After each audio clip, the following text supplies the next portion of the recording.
It was a Friday afternoon. My son and his family were heading off on a weekend road trip. Just before they left, my grandson clung to me, pouting as he pleaded for me to take good care of his cat. I chuckled and reassured him, "Go have fun. I'll make sure everything's fine."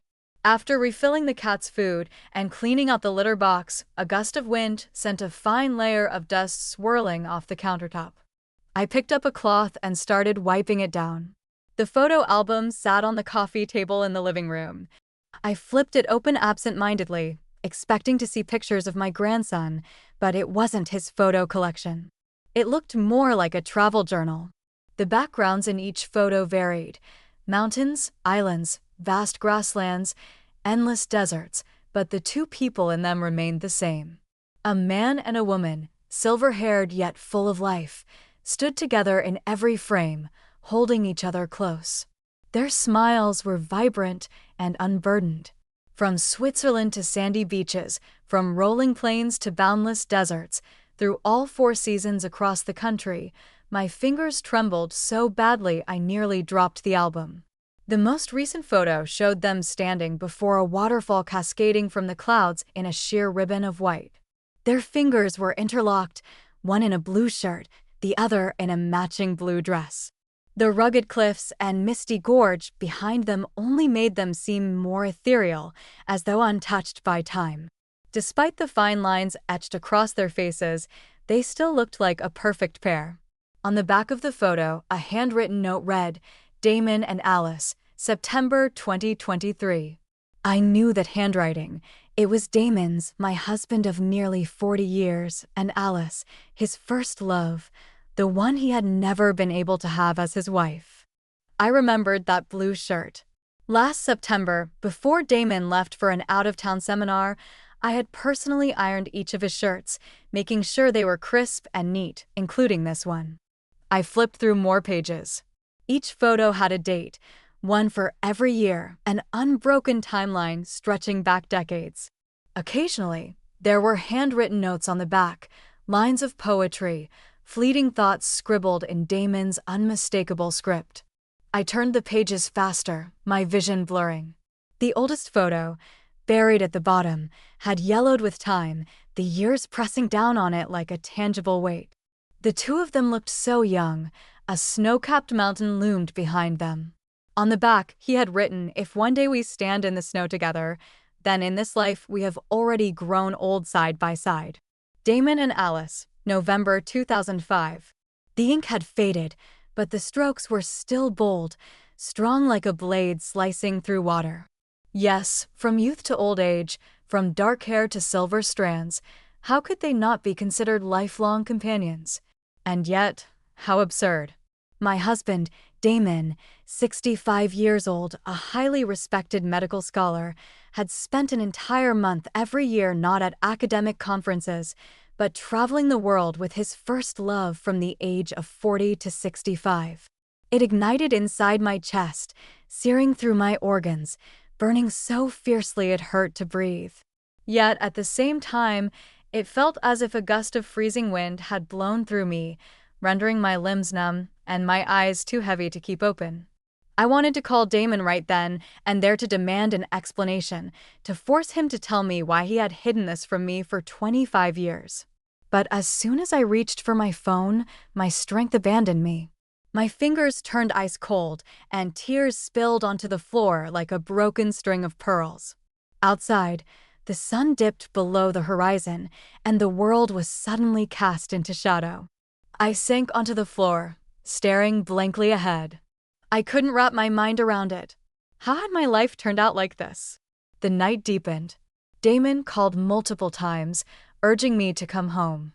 I slid the photo album into my bag and set off, walking slowly. A 10-minute journey stretched into half an hour.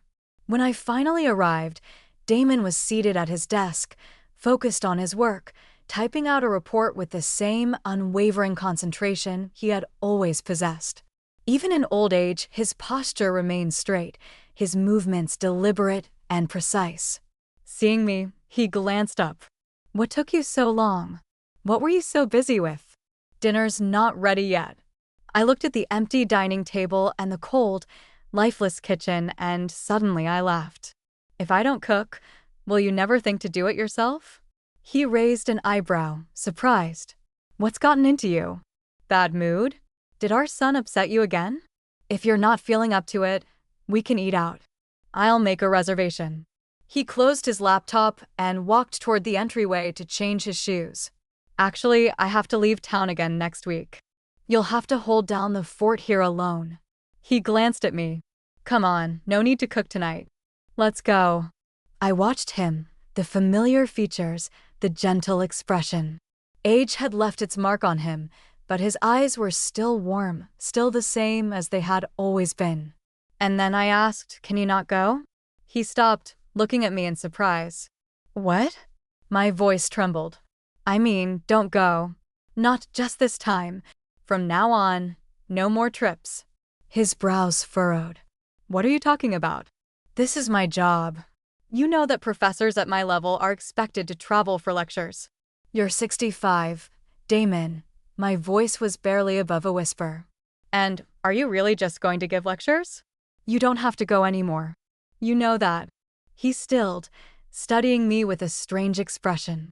What exactly are you trying to say? His voice held a note of disbelief. Are you accusing me of something? My work trips are public knowledge. You see the reports, don't you? Yes, every year whenever Damon traveled for academic conferences, there were always news articles covering his seminars. That was why, for 25 years, I had never doubted him. I had always thought he's already so busy, so exhausted. The least I could do was take care of things at home, make sure he had nothing to worry about. That's what marriage was, wasn't it? Supporting each other? Damon and I had never had a grand, earth-shattering romance, but we had treated each other with respect, with quiet companionship. In 40 years of marriage, we had never even had a serious argument. I had thought that was love too. I looked up and met his gaze, seeing the irritation and anger flash in his eyes. For a moment, a wave of disappointment crashed over me. I slowly pulled the album from my bag and said, Damon, is this what you find amusing? His eyes widened in shock, and in a split second, he snatched the album from my hands. His voice rising sharply, he said, You're going through my things, Julia? After all these years, this is what you've become? I can't believe you're like this. He was flustered, his tone defensive. Alice and I, sure we had some feelings when we were young, but now we're just old classmates catching up. Doesn't everyone have the right to reminisce about their youth? And what do you think we're capable of at our age? Julia, you're being completely unreasonable. I had seen Damon's back countless times over the years, the young man in his white coat stepping into the operating room, the late nights spent hunched over his desk writing reports, each of them a familiar etched image. But now the last thing I saw was him storming out the door, his back stiff with anger, a cold, hollow feeling gnawing at my insides. I realized then, for the first time, that Damon and I were in the middle of a silent war. That night, he returned very late. The house was quiet, the dining table still, the lights dim. Without a word, he slammed the door to his study. For the next few days, I stopped cooking and washing his clothes. The dining table was set for one only my meal. He went about his day in silence, leaving early and returning late.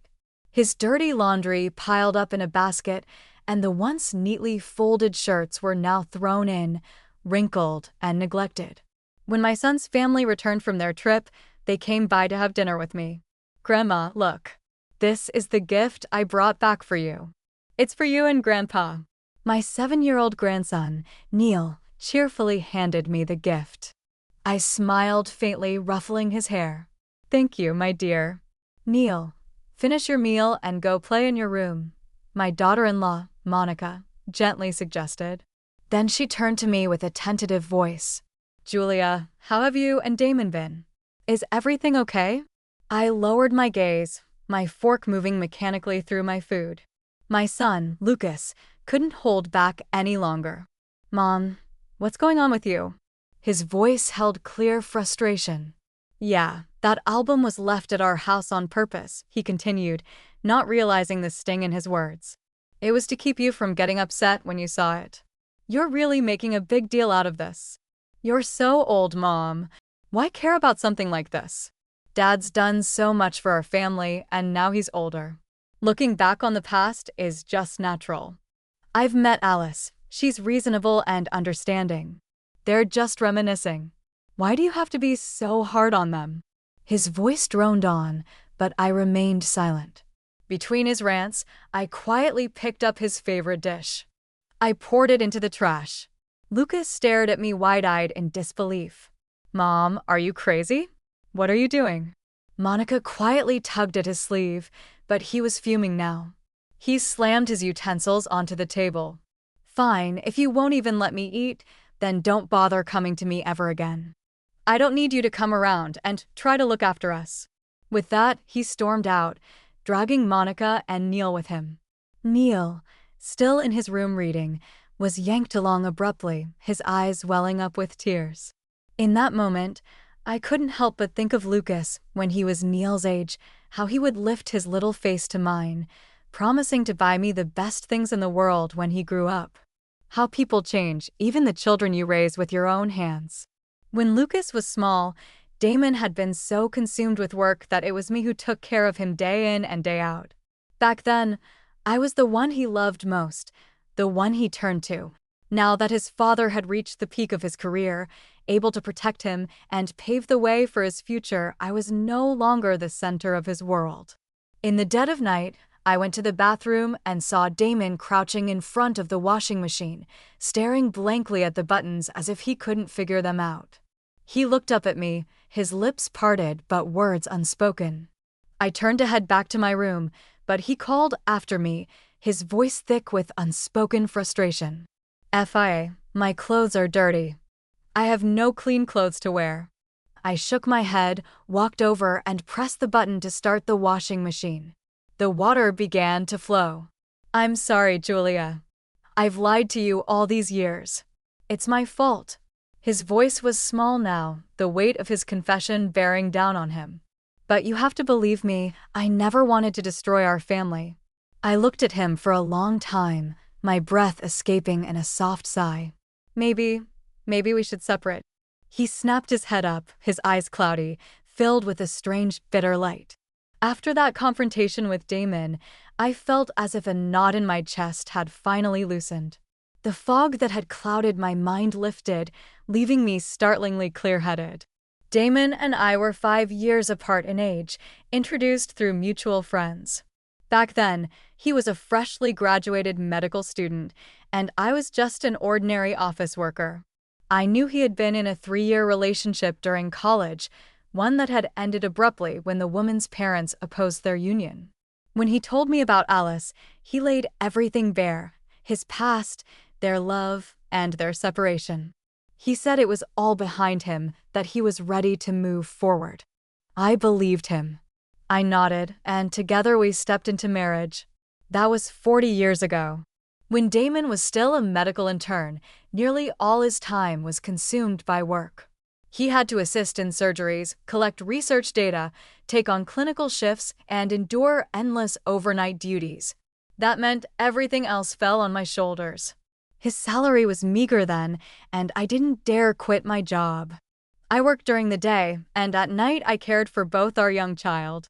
And his ailing mother, even in her final days, it was me who sat by her bedside holding her hand, witnessing her last breath. I still remember the moment Damon rushed home from the hospital, his hands trembling as he grasped mine. Julia, I don't know what I would do without you. Later, when his career started gaining momentum, life gradually became easier. I thought that was it, the hardships behind us, a future of steady companionship ahead. But in the year I turned 60 and Damon 65, we finally reached the end of the road. Before I retired, I was an accountant. I had spent my entire life sorting through numbers, reconciling endless accounts, and yet, in the end, the last balance sheet I ever managed was the division of assets from my 40-year marriage. I moved into a small apartment I owned, leaving the divorce papers for Damon. He held that thin sheet of paper for a long time, saying nothing. I told him, "It's okay, I'll give you a month to think it over." As I packed, I threw away so many old things, things I had clung to for decades, but never truly needed. The moment they landed in the trash, I felt an unexpected sense of liberation. When Lucas found out I had filed for divorce, he flooded my phone with dozens of messages. Every single one blamed me for being impulsive, selfish, irresponsible. I ignored them all. Perhaps my decision had shaken him too much. After I moved out, not once did he come to see me. For the first time in 60 years, I had vast open stretches of time to myself. After 2 days of rest, I booked a flight to Hawaii and spent an entire month by the ocean, letting the sea breeze carry away the remnants of my past. Without the need to budget every penny, I discovered something new. Traveling, when done freely, was truly a joy. I took pictures of the places I visited and, following the lead of younger people, I posted them online. To my surprise, the photos garnered an outpouring of likes, including one from Damon. He even left a comment, "Julia, have fun, stay safe." Mutual friends chimed in, their responses filled with admiration, showering us with words of envy for our seemingly strong, enduring bond. Damon also sent me messages asking where certain things were in the house, sharing photos of the pasta he had attempted to cook, reminding me to wear sunscreen. I didn't respond to a single one, and for the first time, I felt nothing at all, no anger, no grief, not even the ripple of a single emotion. But when I returned from my trip, I was greeted by an unexpected visitor. When Alice came looking for me, it finally hit me. Something was off. Damon had told me he was leaving for another trip the following week, yet more than a month had passed, and he was still here. So was it because he had broken his promise to Alice this year that she had come all the way to find me? She sat gracefully across from me, a soft smile on her lips. Her dress was impeccably tailored, exuding quiet elegance. Though age had touched her face, her demeanor held the refined composure that only years could bestow. Compared to her, I must have seemed like a simple old woman, plain and unadorned. People say that what you cannot attain in your youth will haunt you for a lifetime, and if that unattainable thing is a person, no wonder Damon had spent his whole life seeing her as his one true love. "Julia, is it?" she said, her smile warm, her eyes crinkling at the corners. "It's a pleasure to finally meet you." She took a delicate sip of her coffee and continued, "I'm truly sorry that you and Damon have had a falling out because of me." I didn't respond. She remained composed, unbothered as she continued speaking in a measured, soothing tone. "Julia, you really don't have to be upset over this. Damon and I were simply fulfilling an old promise, one we made decades ago. You may not know this, but back when we were in college, Damon and I swore we would see the world together. At our class reunion in 2005, we realized we were getting old. If we didn't start traveling soon, we might never get the chance." She chuckled as if amused by her own story. "Funny, isn't it? A promise made at 20, and we only set out on our journey at 40. I smiled, mirroring her expression. "So you traveled all this way just to sit in front of me and tell me your love story?" "Julia," she said patiently, tilting her head slightly, "marriage is marriage, and love is love. I refuse to believe that after all these years you don't understand the difference. You might not believe me, but neither Damon nor I ever wanted to hurt you." Her tone was calm, her eyes carrying the hint of a smile, but beneath that veneer of warmth, I detected something else, something sharp, almost taunting. I stood up, placed some bills on the table to cover the coffee, and met her gaze squarely. "I don't know if marriage and love can truly be separate," I said evenly, "but I do know that you or Damon could have told me the truth from the start. It's just an old man we're talking about. If you want him, you can have him." Her smile finally faltered. I leaned in slightly, lowering my voice. "But let me just say, it must have been exhausting spending your whole life in the shadows. From the other woman to the old other woman, you must be relieved to finally step into the light." I smiled again. "No wonder you're in such a hurry this year. Like you said, if you waited any longer, you might not make it in time. Her face drained of color. I turned and walked out of the cafe, and right there, just beyond the glass doors, stood Damon. His face was pale, his fingers twitching at his sides. He reached for me, his voice strained. Julia, I stepped back just out of his reach. Have you signed the divorce papers? His hand fell limply to his side. He opened his mouth as if to say something, but for the first time, he looked lost. Small. Julia, he murmured, as if searching for the right words. This isn't what you think. Do we really have to go through with this? We've spent a lifetime together. We still have. I cut him off, my voice laced with quiet disbelief. When will you ever take responsibility? Laughed bitterly at 20. You had no backbone. You didn't dare stand up to her parents, so you let her slip away. At 40, when you had everything, a career, a family, you still didn't have the courage to be honest about what you wanted. And now, at 65, you're still the same. You hide behind women, clinging to both your past and your present, hoping no one forces you to choose. But life doesn't work that way. He stood frozen, a flicker of panic crossing his face, his composure unraveling. For the first time in 40 years, I saw Damon for what he truly was, a man who had never been brave enough to fight for anything. Damon finally signed the divorce papers. Lucas couldn't hold back any longer. He called me, his voice seething with anger. Mom, I just don't get what's going through your head. You're old now. Do you seriously want a divorce? You and Dad built this marriage for a lifetime, and you're just throwing it away like it means nothing. And that property division? Dad has spoiled you too much. Look at the numbers yourself. Do you really think it's fair? The majority of our family's income came from Dad. What right do you have to take so much? I stayed calm.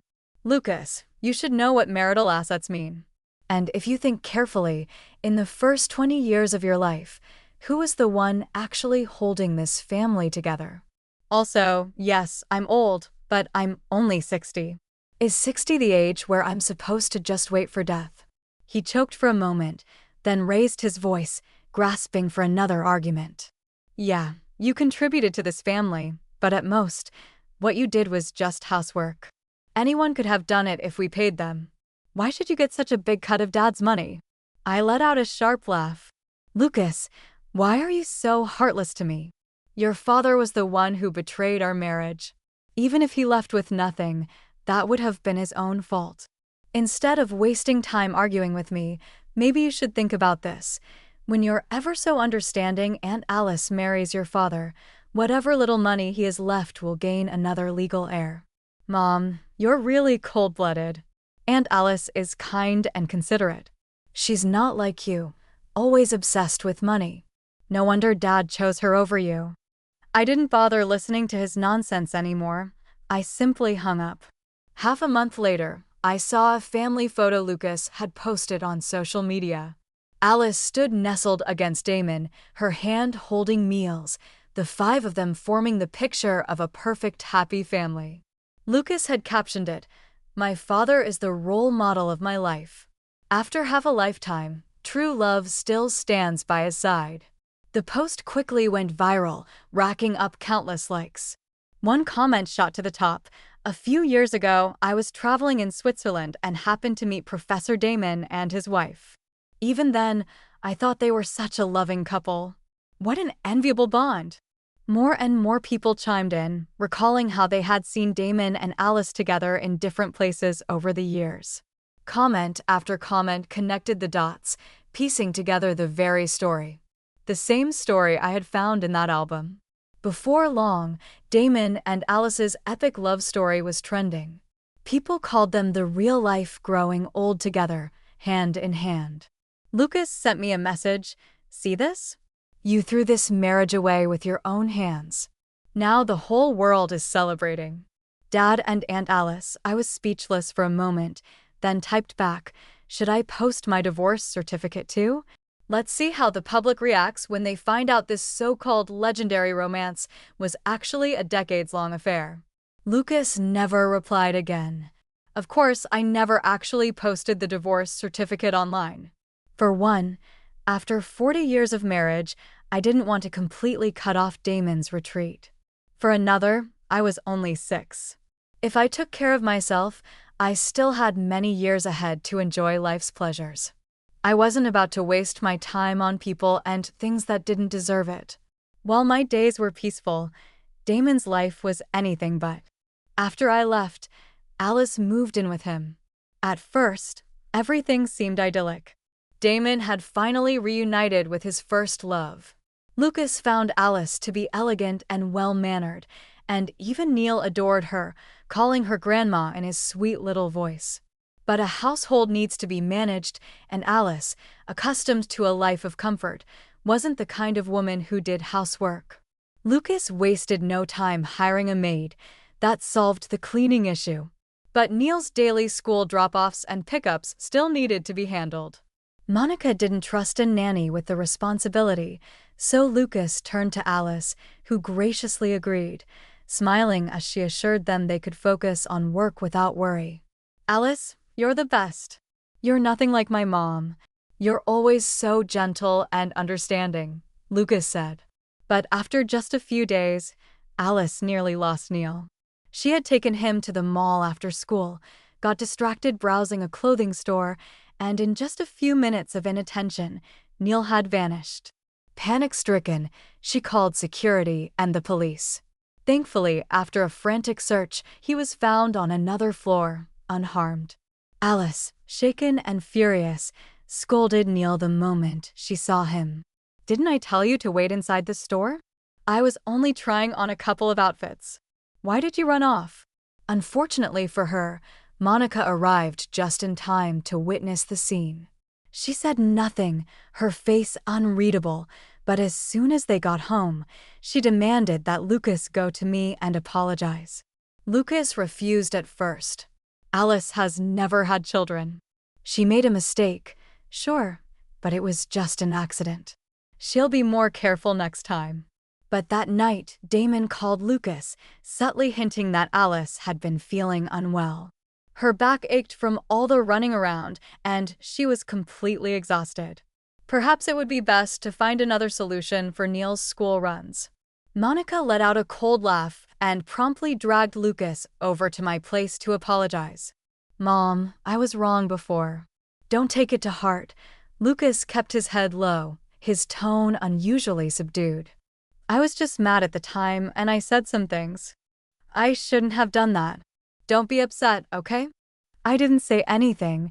He forced an awkward chuckle, then let his eyes wander around my apartment, inspecting the place. Eventually, he flopped onto my brand new massage chair. "Mom, not to sound judgmental, but you've really learned how to enjoy life after the divorce. I've seen ads for this chair. It costs at least 20 grand. You sure didn't hold back." I threw his own words back at him. "Well, since I took so much money from your father, wouldn't it be a waste not to spend it on the best?" He rubbed his nose, looking momentarily sheepish. "Mom, come on. You already got rid of your husband. Are you planning to get rid of your son too? Neil is your grandson. I know you wouldn't just ignore him." Monica chimed in, her voice sincere. "Julia, Lucas was out of line before, and I've already scolded him. No matter what, we all know how much you've done for our family. Neil's accident really scared me.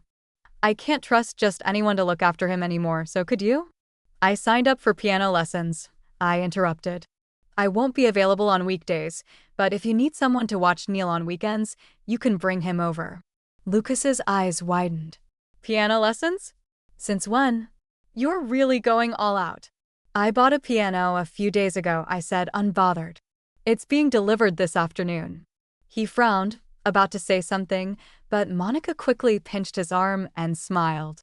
"Julia, it's wonderful that you're exploring new interests. I'm really happy for you.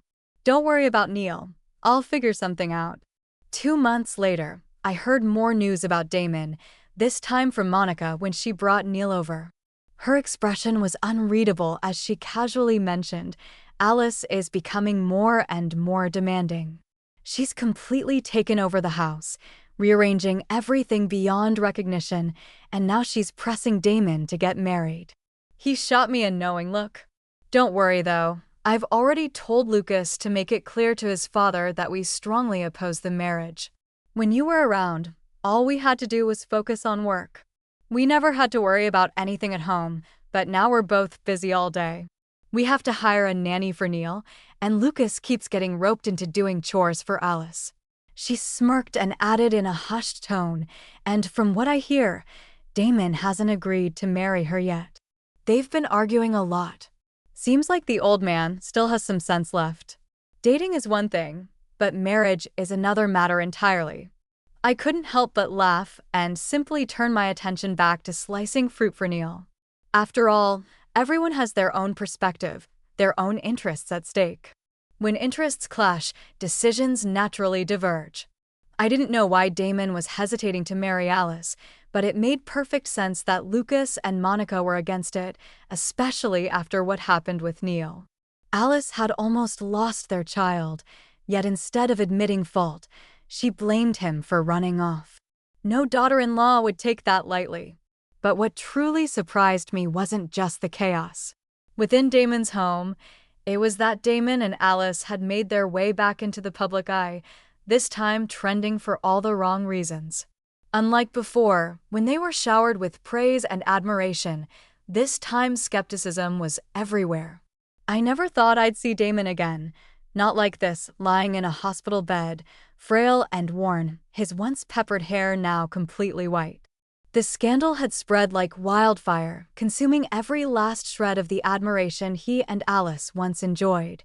It had all started with a single nostalgic comment from an old classmate under a news post. Professor Damon and Miss Alice were the golden couple of our university days. It's a shame that they gave into reality and went their separate ways at a reunion a few years back. We all felt sorry for them, and now they're back together. That one remark sent the internet into a frenzy. Curious netizens dug deeper, questioning the timeline. Little by little, the truth surfaced. The so-called true love that lasted a lifetime wasn't a story of first love enduring through the years, but rather a decades-long affair between two married people. Some try to defend them. First love is powerful. Even after decades apart, their hearts still yearned for each other. If this isn't true love, what is? But others saw through the romanticized delusion, so if first love is the only true love, am I the only one feeling sorry for Damon's wife? Then came the harshest truth of all. People posted years of photos of them traveling together, but according to their old classmates, even at recent reunions, they were still each married to someone else. So this was just a decades-long affair. Gossip is human nature, and the moment that comment surfaced, the floodgates opened. Piece by piece, media could piece together the timeline, combining old stories, witness accounts, and the very travel records that had once been celebrated as a love story. The internet turned on them. Not the legendary Professor Damon getting exposed for a 40-year affair, and Alice calling this a first love is an insult to the word. This was a calculated, decades-long home-wrecking. Please don't ruin the idea of first love for the rest of us. First love can be memorable, but it shouldn't rot. And just like that, the fairy tale love story Damon and Alice had carefully curated crumbled. Lucas called me soon after. His voice was tense. Mom, Dad collapsed after a huge fight with Alice. He's in the hospital. He can't move. Mom, please just pity him. You were married for 40 years. Can you at least come see him? I had no intention of going, but in the end, I did, not for love, not for sympathy, just as a final courtesy to an old companion I had once walked alongside for decades. When I arrived, Damon's eyes lit up with something that almost looked like relief. Julie, you still came. That's good. I thought I would feel something standing here, some pang of sorrow, nostalgia, something, but all I felt was distance, as if he were a stranger I once knew in another lifetime.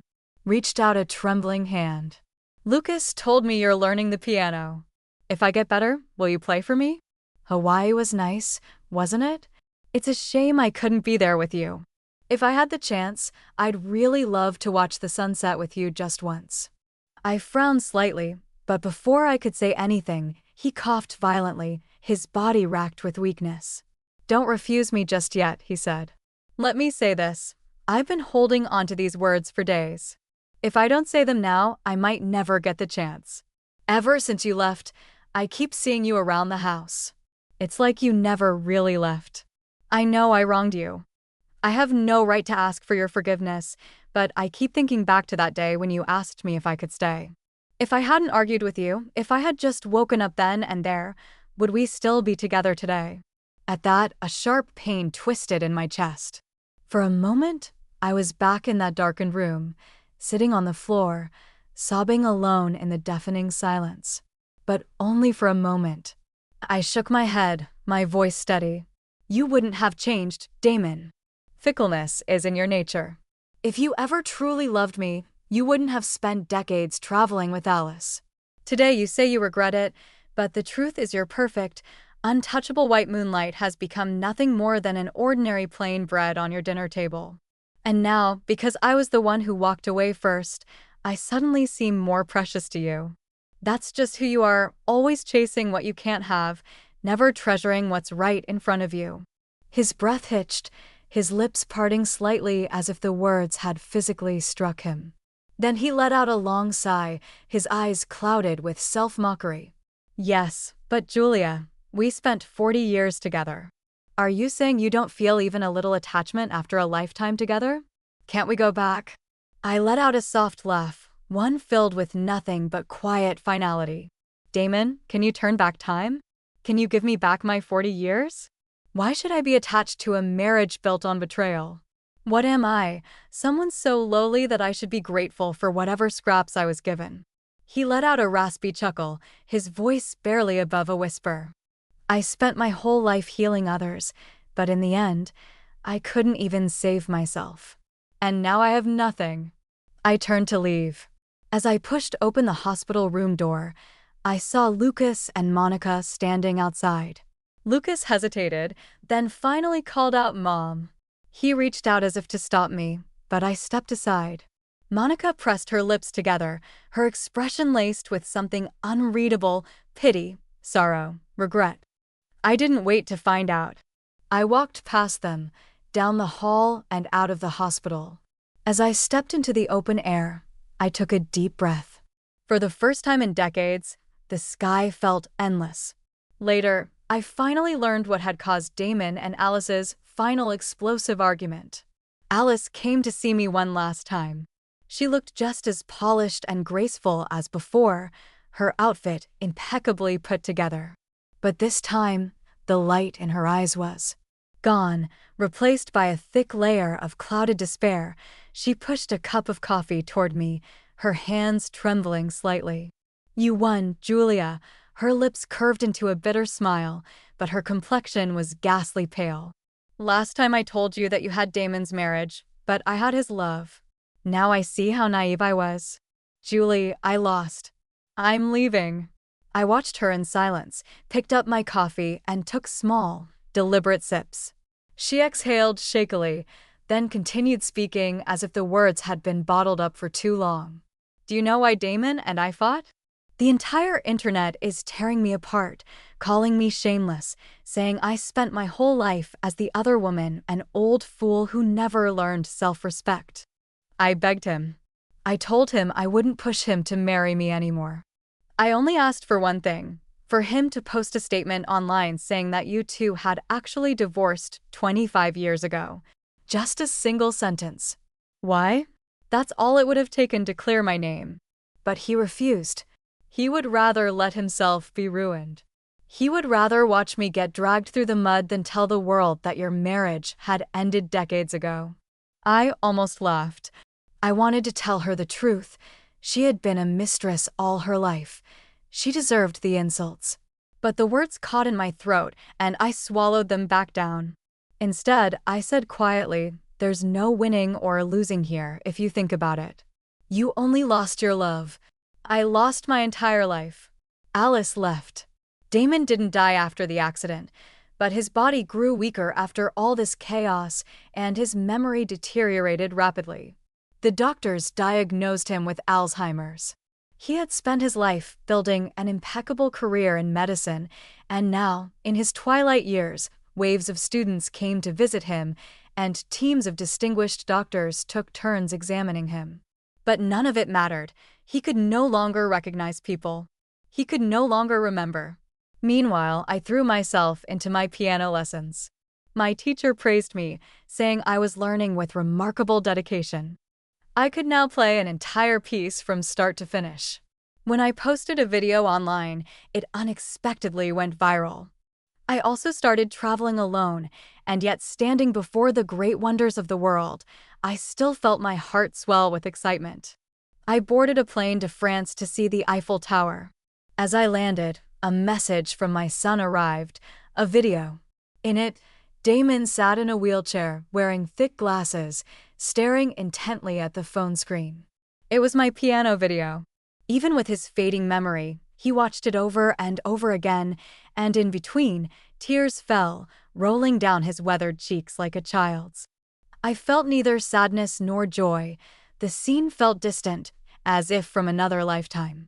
Before me stretched a vast and beautiful world, while the man who had been entangled with me for 40 years now seemed nothing more than a dream long past, long gone. A young woman nearby smiled at me and greeted me warmly. "Bonjour, madam." I smiled back. I was only 60, and even at 60, I could still begin anew.